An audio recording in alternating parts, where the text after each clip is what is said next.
Powering our country with the wind has been the dream of environmentalists for years.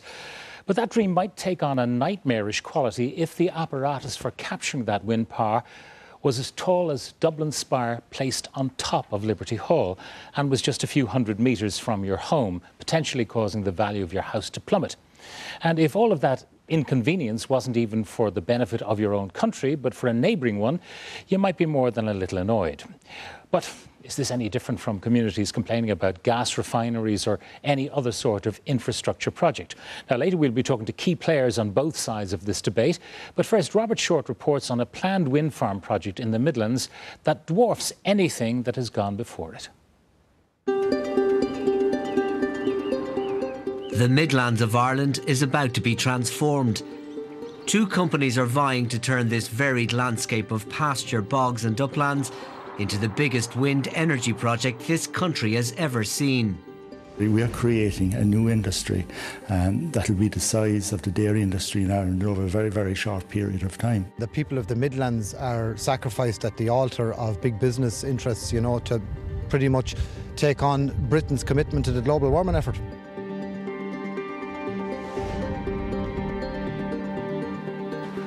Last month, the Minister for Communications, Pat Rabbitte, signed a memorandum of understanding with the UK government. Now both governments will work out how one of the biggest infrastructure projects ever proposed between our two islands will operate in practice. Both Ireland and the UK have signed up to generating a certain percentage of their electricity from renewable sources. Two companies, Element and Mainstream, want to export wind power generated in the Midlands to the UK. In fact, they want to export over twice the average output of all electricity currently generated in the country. Both companies have targeted sites spread over 5 counties in the Midlands. Element plans to build around 750 turbines to generate 3,000 megawatts. Mainstream plans to initially build around 400 turbines to generate 1,200 megawatts. They plan to supply another 3,800 megawatts from offshore sites and other unspecified onshore locations.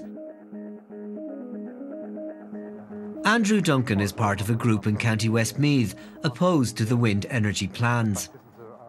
It's a case of keeping everybody in the dark in case there is debate created and there is an ongoing debate on the merits of wind power. We haven't engaged in it. We're purely concerned with residents' well-being and protecting residents. Down the road in Edenderry, one of the companies, Mainstream, has its local office.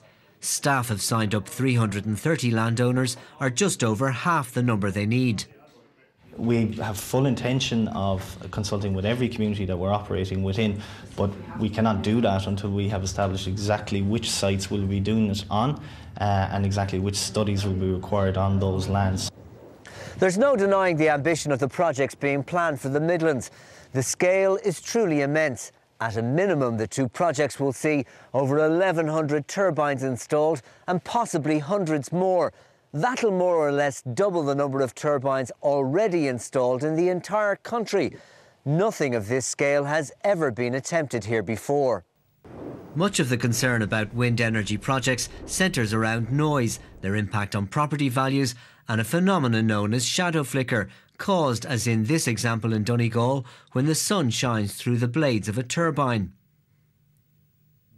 Element plan to install the latest turbine technology, using turbines which from blade tip to base will be 180 metres tall. Imagine Liberty Hall with the spire placed on top.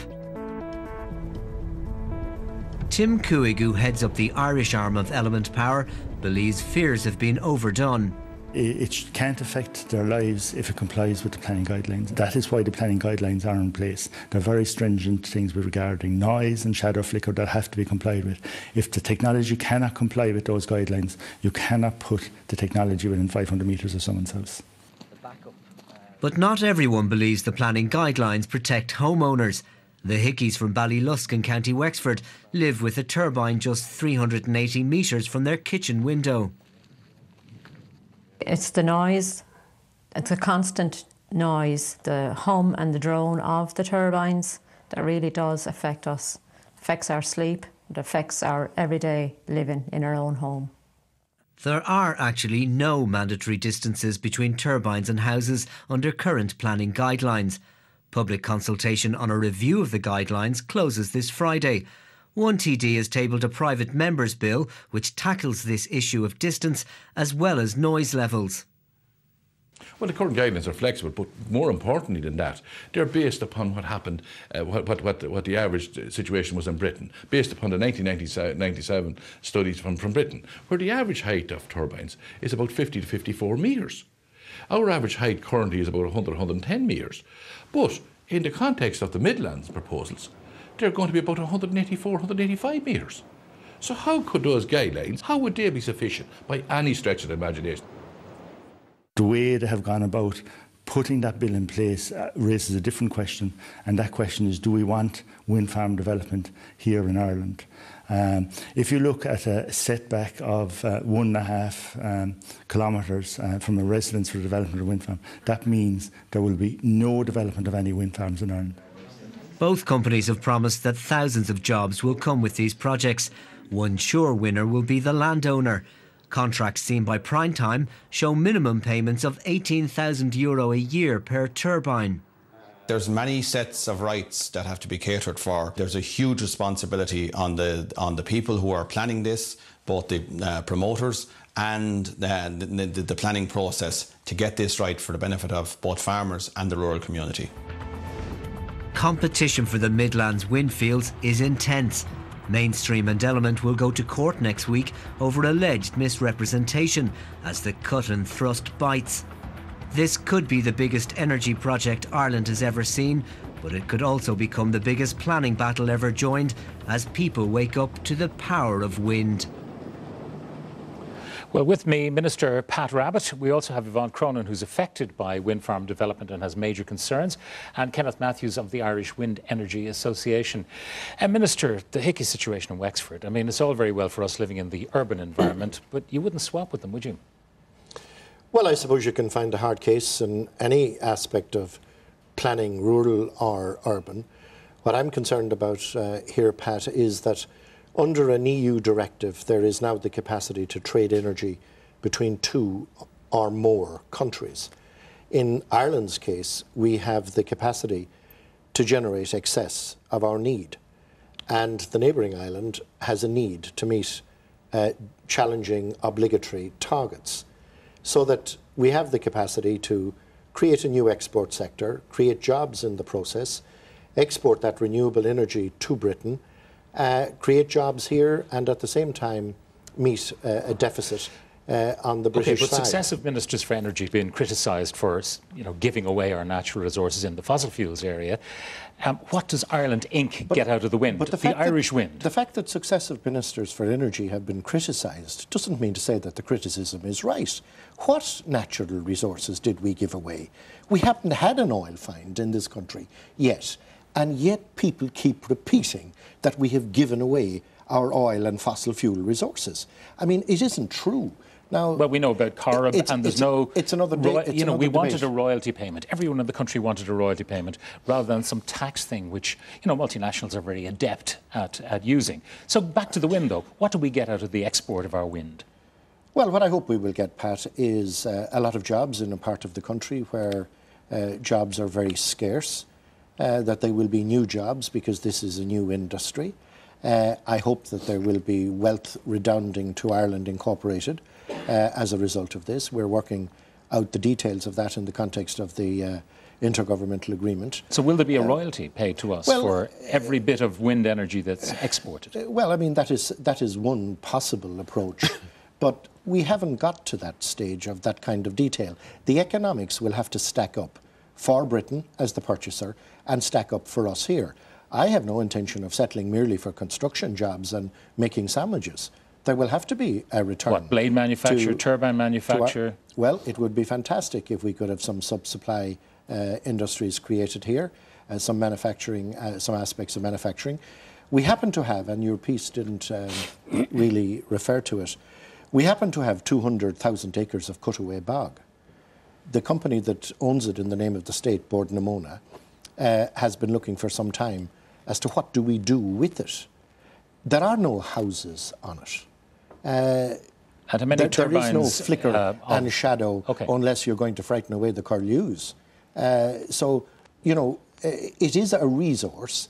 Our wind is especially high quality. The land is there. It is an indigenous, renewable and renewing resource, and the capacity is there as a result to turn that into jobs and wealth for Ireland. Yvonne, you have a particular concern about this, don't you? Yes. What's your particular concern? We're particularly concerned about the proximity of the turbines to homes. There's a huge amount of evidence worldwide which states that, you know, there is implications for health if you live in close proximity to turbines. So our group is very concerned with, you know, proper planning, proper guidelines, enforceable guidelines. All right, at the moment we have guidelines which are recommended. The minimum is 500 metres. The case in Wexford, 380 metres. So clearly different county councils take different views. They do take different What do you views. want from the Minister? Do you want absolute regulation? If the turbine is so high, it's got to be so far away from a house? What we really want is legislation. Legislation at least is enforceable. The current guidelines are not enforceable. With legislation, at least it would be the same across the country. I think the distance from a home should very much be dictated by the size of the turbine. Because So the taller the turbine, the farther away it must be? Absolutely. What's your own personal experience of turbine development? My own personal experience is, you know, the guidelines state that there should be a public consultation phase. You know, we did not experience that, certainly in our area in But Galway. you're not involved in having turbines in your land, are you? Oh, not at all. Your No, neighbours? I'm just, I would have neighbours, yes, who would have signed up, I suppose, 4 or 5 years ago. And did you know about their signing up? No, I didn't. How close will turbines be to your house? I'll have them as close as 840 metres from my home. I'll have 29 of them encircling my home, actually. What does that do you think? And it can only be a surmise. What does it do to the value of your house? Well, I did actually get my home valued. Once we heard that this was coming down the line, I'm just an ordinary person who lives in a rural area. I started reading, educating myself about, you know, what it would mean for us. So we thought, this is not something we want to stay here for. Got our home, our small farm valued, came back with the valuation and then said, actually, here are the 3 wind farm developments that have been granted permission in our area. And she said, oh, hang on, I'll have to have a look at that. And they actually dropped our valuation by 80%. By 80%? 80%. Now, I know not everybody's is going to drop by 80%. But you say But there property are values do drop. Absolutely. Kenneth Matthews, one of the things, you've issued a document which I've seen, kind of all the myths that are peddled about wind energy, and one of them is that property is devalued. And Yvonne is saying, well, the valuer said to her it would be devalued. So in some cases, possibly so. I think that the first thing to deal with here, Pat, is the planning system in Ireland. And the planning system in Ireland actually works. And I say that because currently about 40% of projects do not get planning. The current guidelines, which are under discussion here, are very, very similar to guidelines that we have all over Europe. The reality is that this sector in Ireland can deliver 4.5 billion of investment over, just for domestic targets, for 40% of electricity needs for the next 8 years. That's 600 million. That's 11.5 million every year for the next number of years. Okay, now that's a promise, and that's a macro promise, which is great. The micro promise, though, to individual householders is what? Because if you've got flicker, if you are hypersensitive to the impulse noise, the low resonant noise that may come at you, what then? The World Health Organization in 2004 have stated quite categorically that there's no credible peer-reviewed research that shows that there's any relationship between ill health and distance to wind turbines. Along with that, and over the last number of years, Canada, America, the UK have published, and their governments have published research which shows that there's no linkage between ill health and so do you think this is proximity. alarmist? This kind of thinking? I think that, certainly a debate is useful on it. However, I think what Yvonne and others are proposing is the end of wind energy development in Ireland, because Maynooth have shown that if a separation distance of 1.5 kilometres or 2 kilometres is imposed, then there will only be 3% of the land available. All right, so if this kind of proportional thing to the height of the windmill is economic invoked, opportunity and the enterprise and what about the development bogs? is Maybe gone. you don't have access to the bogs, but the Minister does. A lot of turbines on bogland where there's no people to affect by flicker. Well, I think, Pat, it's very important. Are you concerned about health, by the way, Minister? I think, of course, I'm concerned about health, absolutely. But I have no evidence of negative health implications. But let me say this again. there's no intention, as far as government policy is concerned, there's no intention to have a wind farm at every crossroads in Ireland. One would get we're a great little country for exaggerating.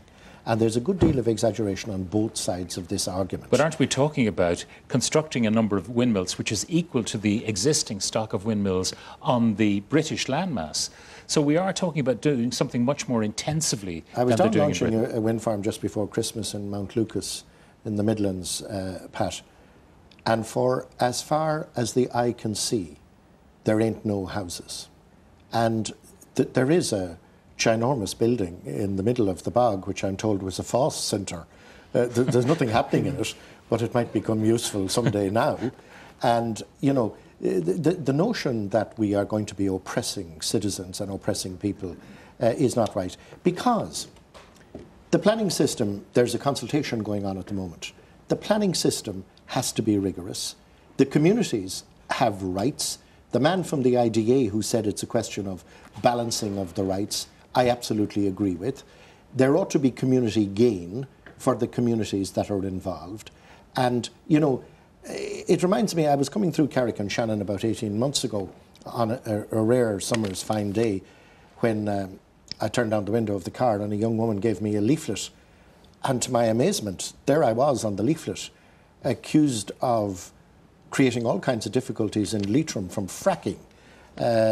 People's hair was falling out and all kinds of things. There is no fracking in Leitrim, none at all.